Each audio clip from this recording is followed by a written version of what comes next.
Lipton Tea and Lipton Soup present Inner Sanctum Mysteries.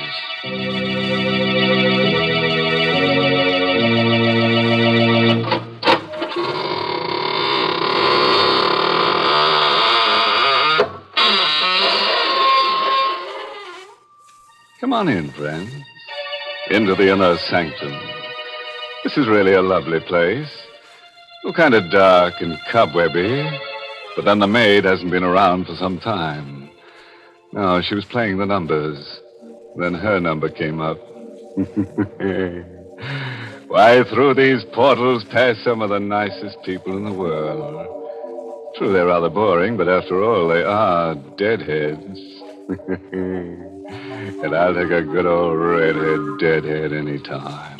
Why, Mr. Host, are you finally admitting that you like the ladies? Well, of course, Mary.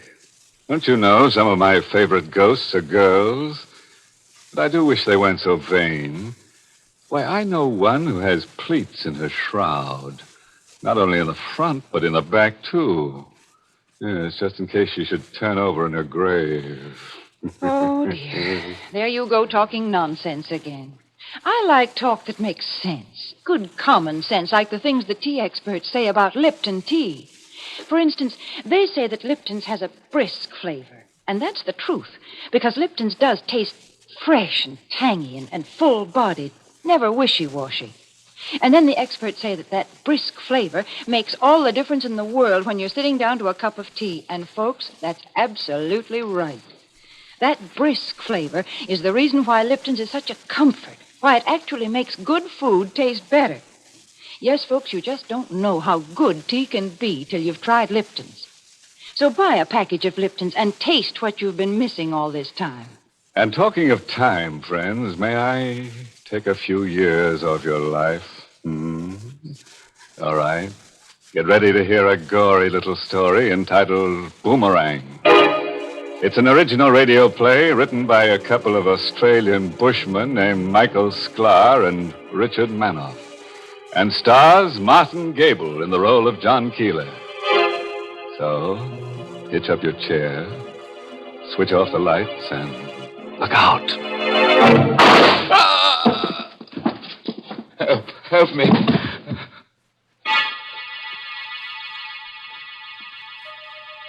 No one heard me.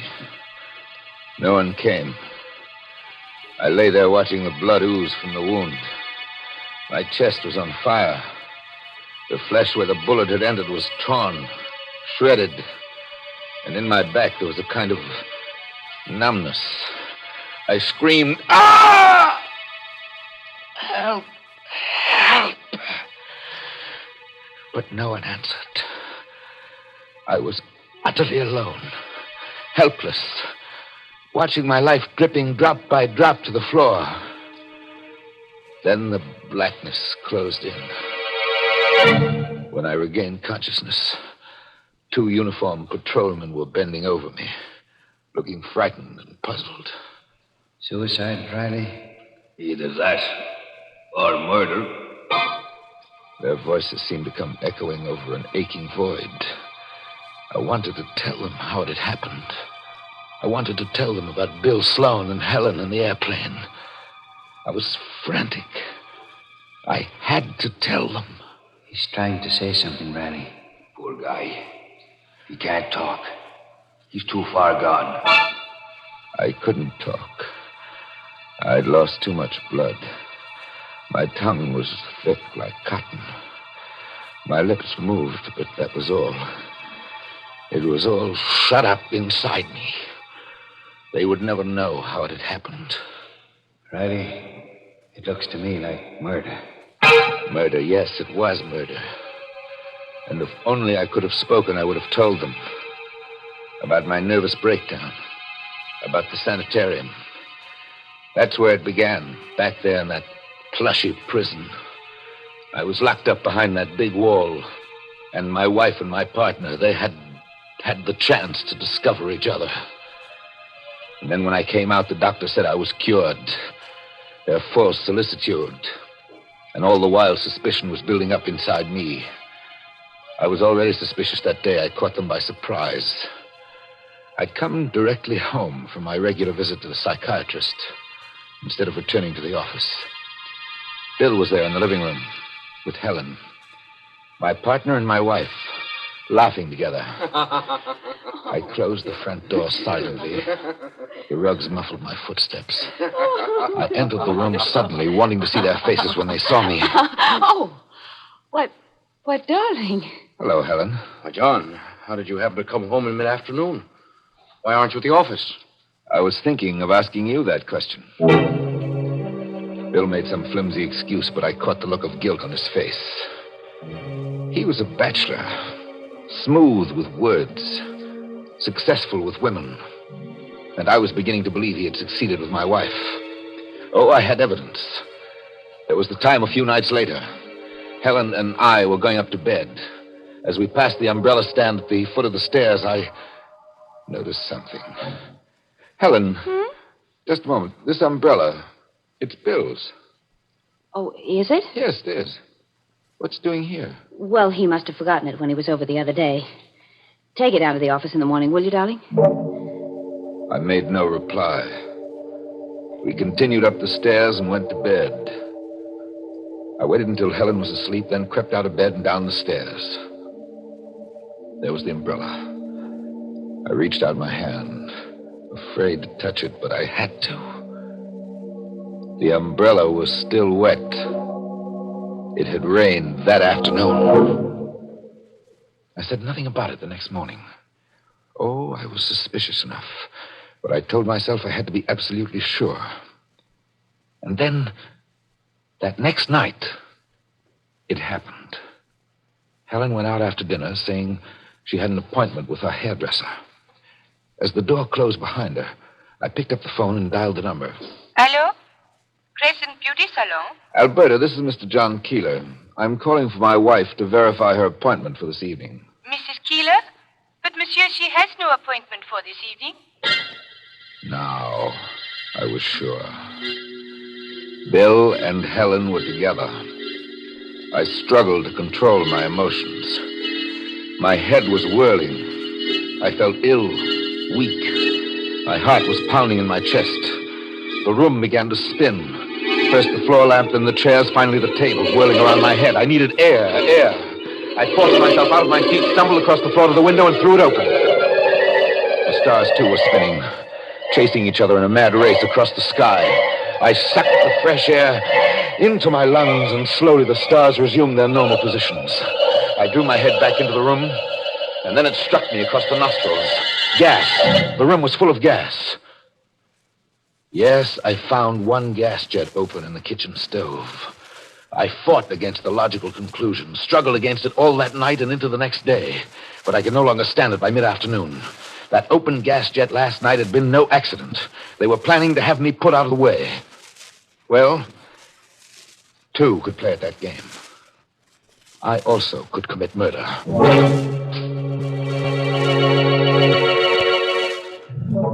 I worked out a plan. First, the business trip to Buffalo that I'd been putting off for weeks. I could use that as my alibi. I called my secretary. Yes, Mr. Keeler. Miss Jackson, I've decided to go up to Buffalo tomorrow. Could you get me a drawing room on the 5 o'clock train? I'll call the railroad station right now, Mr. Keeler. A few minutes later, she called me back. I had the train reservation. So far, so good. I went to the bank, and from the bank to the airline terminal. What can I do for you, sir? I want a seat on the Rochester plane. The plane that leaves New York at 9:30 tomorrow night. 9:30. What is the name, sir? Dunham. Roger Dunham. Well, you're a lucky man, Mr. Dunham. It's the last seat on the plane. Roger Dunham. That assumed name would prove my alibi. The details of my scheme were falling into place. I went home, and at dinner told Helen I was leaving for Buffalo tomorrow. Tomorrow? Must you go tomorrow, John? Can't it wait? I've been putting this trip off too long already.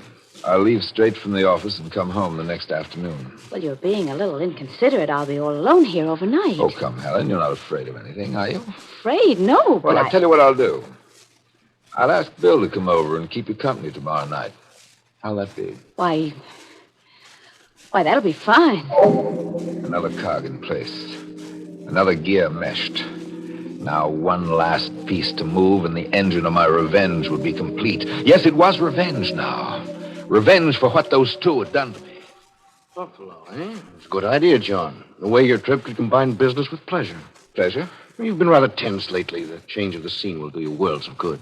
I'm sure it will. How about Helen? Can you make it tonight? Tonight? Yes. I'll be over after dinner. That day passed like a dream. With me, the sleepwalker in the center, going through all the motions correctly, but waiting for the evening. For I wasn't hunted now. Now I was the hunter. A little past 4 o'clock that afternoon, I left the office and took a cab to the station. I went directly to my drawing room, and as the train pulled out, I called for the porter. At midnight, sir? Just a glass of milk, porter, warm milk. And don't bring it before midnight. Till then, I've got a lot of work to do, and I don't want to be disturbed. Just as you see, sir. I gave the porter an unnecessarily large tip to make sure he'd remember me. Now, when the train stopped to change engines at Harmon an hour later, it was raining, thunderstorm. I pulled my hat down over my eyes, raised my coat collar around my face, and became just another shadowy figure hurrying to get out of the rain. I crossed the platform unnoticed, and 10 minutes later I was on a train going southbound, returning to New York.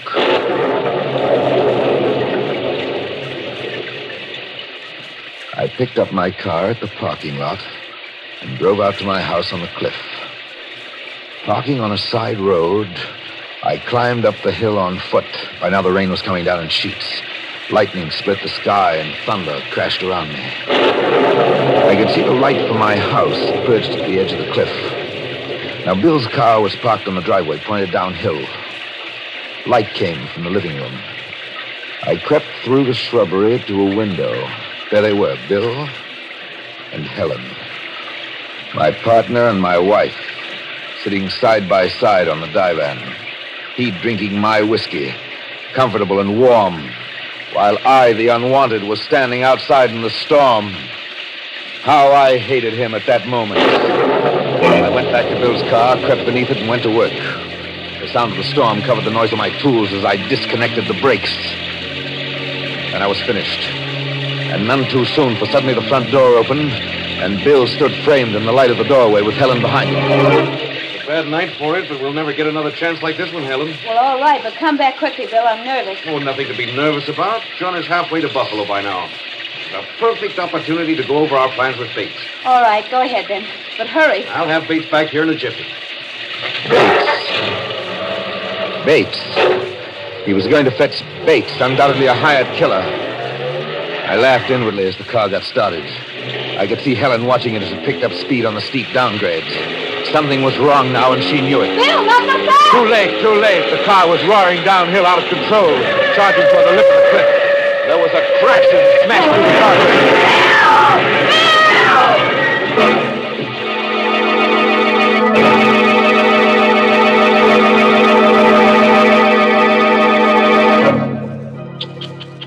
Oh, poor Bill. I always say, protect me from my friends, and I'll take care of my enemies. Such a nice guy, too. Who would have thought he'd go falling for a cliff?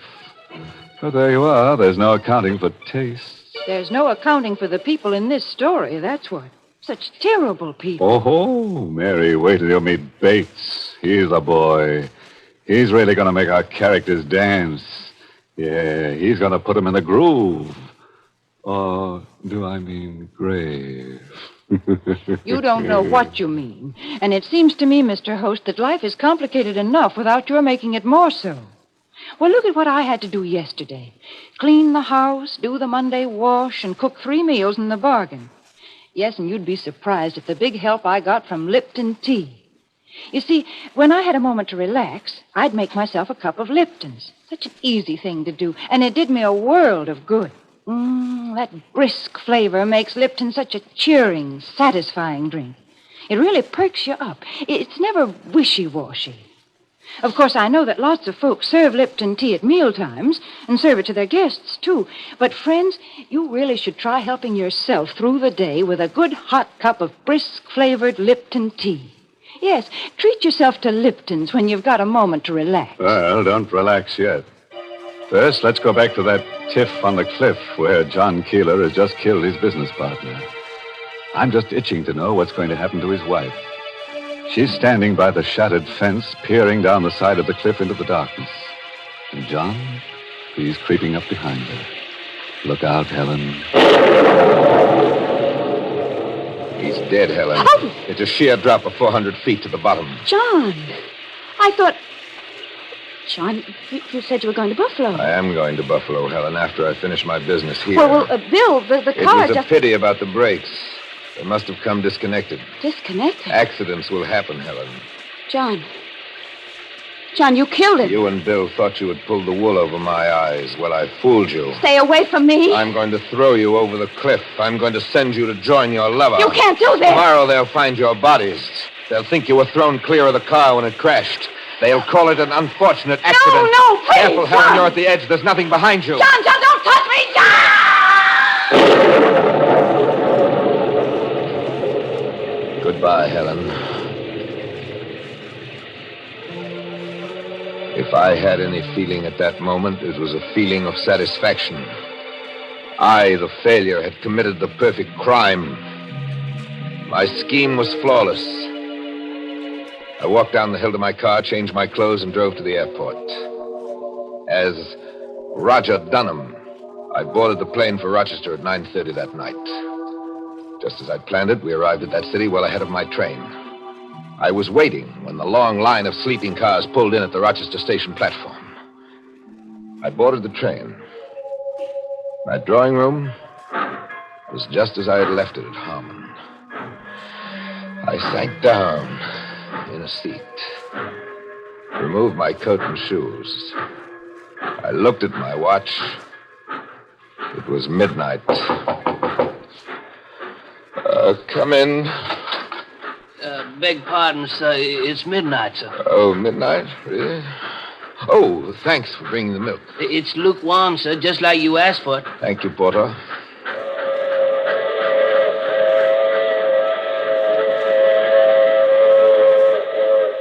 In Buffalo, I went to my usual hotel, checked in, went to sleep.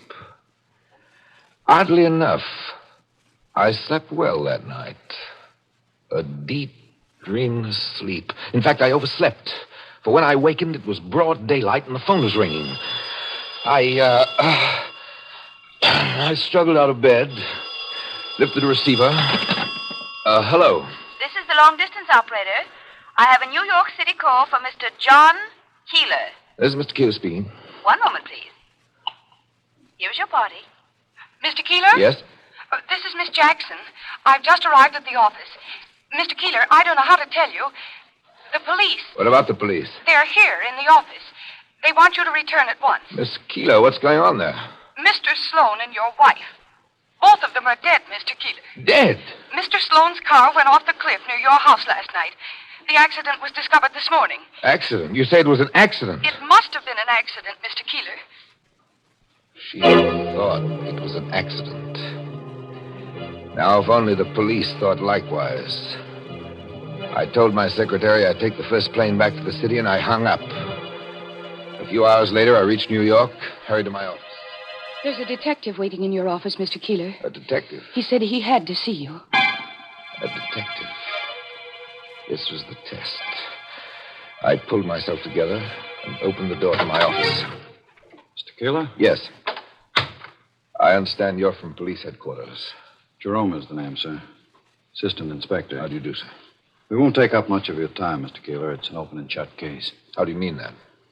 Well, stormy night, slippery road, bad brakes. Obviously an accident. I'm very sorry. I nodded at the detective, and all the while I was laughing inwardly. He sat there, the very symbol of the law, and offered me official sympathy. No question of clues, nothing overlooked, nothing to fear. Not now.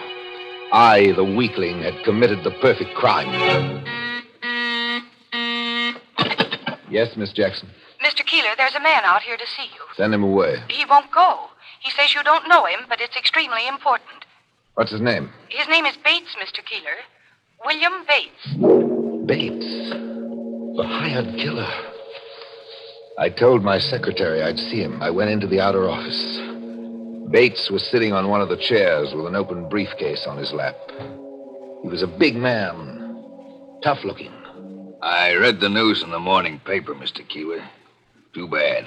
That was a tough break. Yes. Yes, was. I didn't know if I should go after you now, but... Well, after all, I'm a businessman. My time is money. I'm sure it is, but why tell me about it?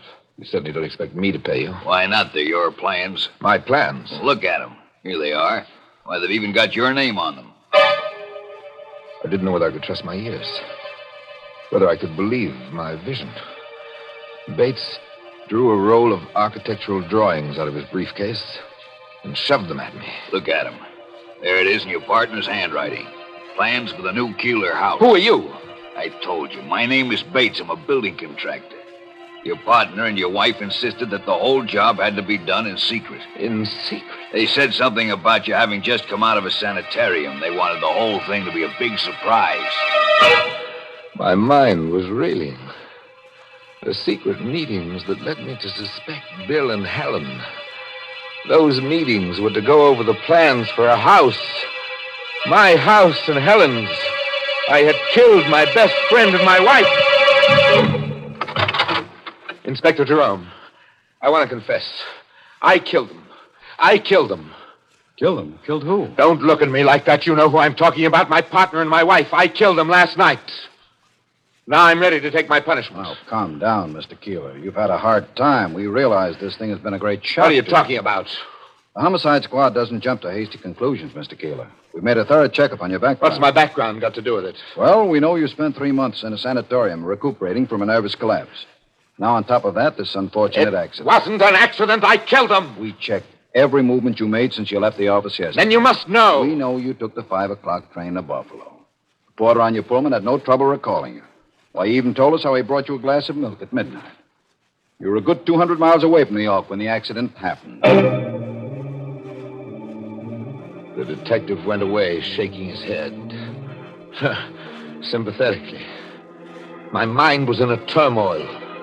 I had committed the perfect crime, and it had boomeranged. I went home. The house on the cliff was empty. Everywhere I looked, I saw Helen. Her photograph on my desk. Her red-tipped cigarette still in the ashtrays. 2 half-empty cocktail glasses side by side on the living room table. There was desolation in the house. Emptiness. Loneliness. And it would be like this for the rest of my life.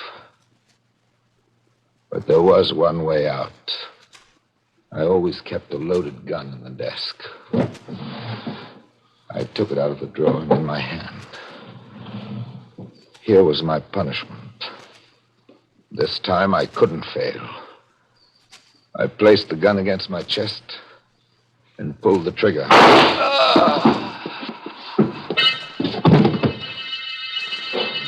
I fell by the desk and lay there, where I am now, staining the carpet with my blood. I was dying, and I was glad of it. And then I remembered the plane reservation to Rochester. I could tell the police when they came, and they could check that, and they would know that I was guilty. But they came too late. They bent over me. I tried to tell them.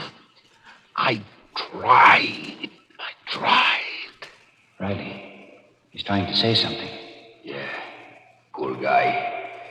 He's too far gone to talk. Now I'm lying here on the carpet, waiting to die, with my guilt locked up inside me. I can see a new figure among the police. A man in civilian dress with a small black bag in his hand. How long is it since this man was discovered in this condition, officer? About half an hour, Doc. He's in very bad shape. Will he live, Doc? Will he recover? Oh, yes. He may recover, but only partially. Partially? How do you mean, Doc? Notice his inability to move so much as a finger. Notice how only his lips move, trying to form words without being able to speak. The bullet must have injured his spinal cord. This man is paralyzed. Totally paralyzed. So now I know. I'm paralyzed. I'm not going to die. And yet I can see the policemen moving carefully about the room. And I hear them speaking softly as one speaks in the presence of the dead. So I've failed again. For the last time. Because I know my fate now. To live in this living death. Alone with my guilt. Forever. That is my punishment.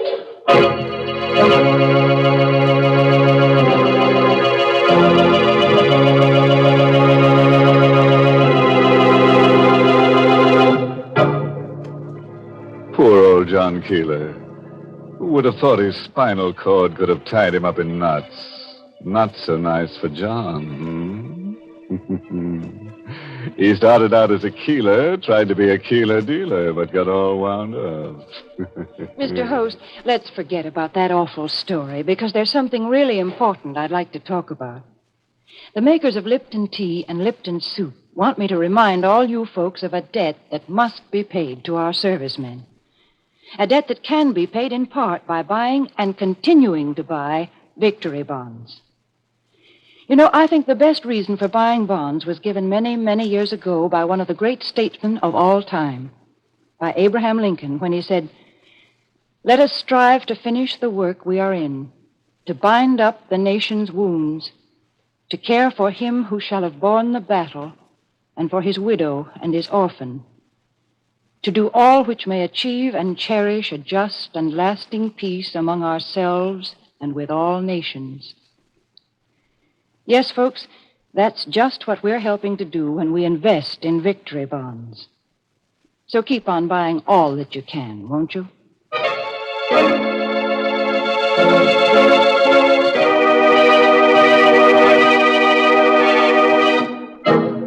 And now, friends, for those of you who like morals with your drama, here's one for tonight. Never mix your partner's business with your pleasure. For if you do, he may consider it a pleasure to give you the business. By the way, this month's Inner Sanctum mystery novel is Devil in the Bush by Matthew Head. Yes, and next week's Inner Sanctum story, directed by Hyman Brown and brought to you by Lipton Tea and Lipton Soup. Next week's story is about a genius, a photographer who believes that death can be beautiful. So he only takes pictures of people who are in the throes of dying. It's enough to make your camera shudder. And naturally, he has to arrange his models, arrange to have them die.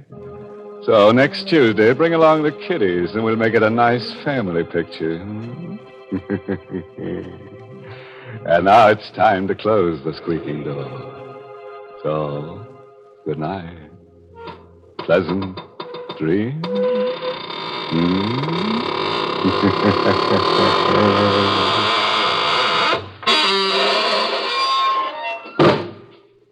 Folks, cold weather and hot soup just seem to go together. And Lipton's noodle soup is the soup of the season. Yes, Lipton's is blessed with a fine chickeny flavor, and it has real fresh cooked goodness. It tastes just like the chicken noodle soup you'd make right in your own kitchen. The only difference is that Lipton's takes almost no time at all to prepare.